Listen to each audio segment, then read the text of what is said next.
Bentley, G. I've been watching your transformation, man. I have to say, it's going the right way. Greg Doucette been helping you out. You can take the con man advice if you want. He's a pretty smart individual. He's just a goddamn con man. But this isn't about Greg Doucette, besides he's full of shit when it came to him reacting to your video. No, he's kissing your ass and shit. And you know, you're sponsored by him because you push your subs on your little video. Bentley, I'm gonna give you some advice. I used to be an obese fuck, all right? Not as big as you, but obese. I weigh well over 200 pounds. Matter of fact, both times my wife got pregnant, guys do what they normally do. They start nesting. They get fat. They eat. They get fat because they know once the wife has a kid, if they really love their spouse or their girlfriend, they're gonna end up being with for the rest of their motherfucking life. They end up nesting. They gain weight because the moment that woman has that baby, she's gonna need somebody to help look after the baby for fucking 6 to 8 weeks, depending on how fast she recovers from a C-section or normal birth. And you gotta help her out. So you put on extra weight, and supposedly you're supposed to burn it off from that extra upcoming activity. Well, in my case, I kept all the weight on because I kept drinking. I was helping my wife. I was drinking unhealthy. Didn't want to cook my own food. Didn't really care about health.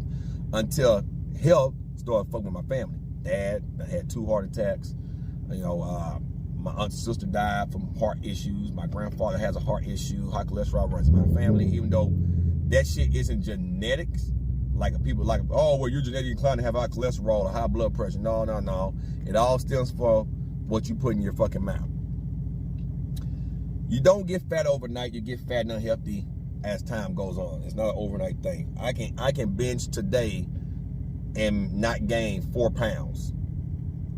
But if I binge like that for a fucking week and I'm in a severe calorie surplus, like a very high one, chances are by the end of the week, or if not 2 weeks from now, I can jump up 10 pounds.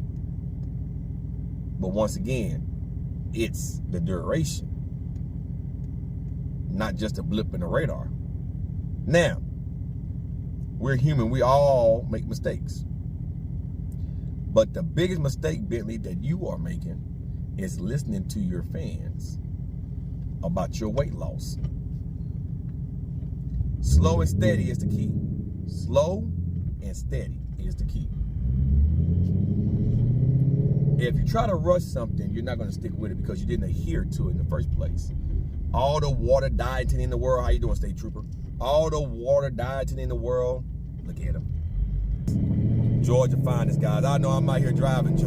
Georgia finest. Fucking asshole. He looked over here. He seen me record. I guess he, as long as he got his phone in his fucking hand. But everybody makes mistakes. It's what you do. It's how you get back on your high horse.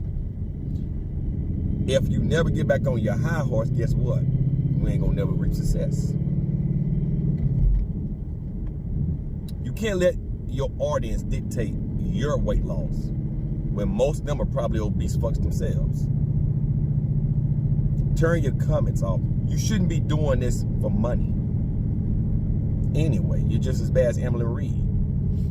You crash diet, you got hungry, you went on a binge, and you got big again. That's what happened. Because you couldn't turn the fucking camera off. You couldn't get the fuck off of YouTube. You had to stay on YouTube. And now that Greg Doucette, now that Greg done sponsor your ass, he all up on your 411 with the 211, you are making money now. Now, Greg Doucette gave you his cookbook. I guess that's not good enough for you because you want a fucking binge instead of eating in his goddamn cookbook. We all know it's full of artificial sweeteners and fucking protein powders and shit like that, so that's a failure in its own right. But you fell off your horse, Bentley. At least you actually got on a horse like Emily Reed.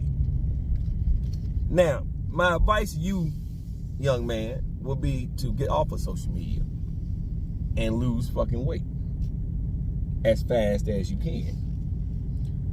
Because if you don't do that, chances are you're gonna get worse.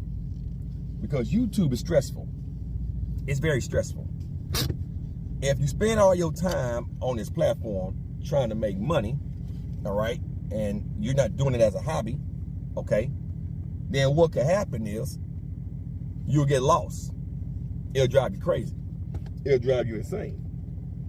And when that happens, boom goes the dynamite. I love coming on here and talking shit and making people laugh. I'm not getting 1 red cent off of YouTube yet. And even once I become monetized, it's not my primary source of income, so it's not on my priority list, right? When you make social media a priority and you don't have no other income coming in, you get lost, Bentley, and that's what you're doing. Your audience, for the most part, seem like they want you to succeed, but you're always gonna have trolls. You could be the nicest person in the world. Guess what? You always have somebody that hates you for being too damn nice. You can't worry about fucking people. Only your fucking self. Okay? Now, I'm Greg Doucette's biggest mosquito, but at least Greg took the time to help you. Right? He gave you a cookbook, which you don't need a cookbook, but you don't even need subs. Subs help, but you don't need them. Okay? So I'm not here to roast Greg and his con man tactics, but he knows what he's talking about when it comes to a little bit of weight loss. I'm a certified personal trainer, as well as getting certified as a registered dietitian and some other areas that I'm keeping hush right now. Some of the stuff that Greg says is indeed true, but the main thing is staying at a deficit, doing more activity. You can't do the same thing every day and expect to see continued progress. You got progressive overload, where that means doing more activity, doing more resistance training, trying to do too much of each because you overtrain yourself, watching what you eat, staying in deficit for long periods of time. You have to adhere to that deficit. Stay in that motherfucker, okay? As far as listening to your audience, listen to your body. Train, and then listen to your body the next day. Listen to how it feels the next day. If you train an area and it feels so horrible the next day you can barely move, you probably overtrained that area. Give it 3 days off. You should be training a different area every time you work out anyway. At least hit the same areas twice, no more than 3 times a week. But if you are overtraining and busting your ass and you trying to do cardio on top of that, I don't care what type of cardio you're doing. It can really tax you, especially if you're doing aerobic exercise like running and all that good shit, or cardio that involves oxygen, aerobic cardio. Anaerobic cardio is lifting weights and being explosive, which don't require a lot of oxygen. It requires more of a neurological signaling to the muscle, nervous system driven. But anyway, Bentley, that'll be my advice, man. Fuck Greg Doucette. Focus on you. Turn the comments off. Turn them off. If the comments are eating you up that fucking bad, turn them the fuck off. Focus on what you're trying to do and then prove all the naysayers wrong. I'd rather you continue to stay on your horse than to fall off like Emily Reed 34,000 goddamn times. Because eventually, if that continues to happen, that tells us you're not serious about your weight loss. Just like Boogie 2988, Big Fat Pedophile Wings of Redemption, you know, fucking Foodie Beardy and Nicotado Avocado, all those big motherfuckers of the world, they don't give a fuck. But obesity fucking kills. So, hey, it is what it is. Anyway, guys, that's all I got. I gotta drop one more video about Elon Musk and Mark Zuckerberg. The 2 billionaires might be going at it in a cage. And I am done for the day. Hope you guys enjoyed the content. And I'm out, guys. Peace.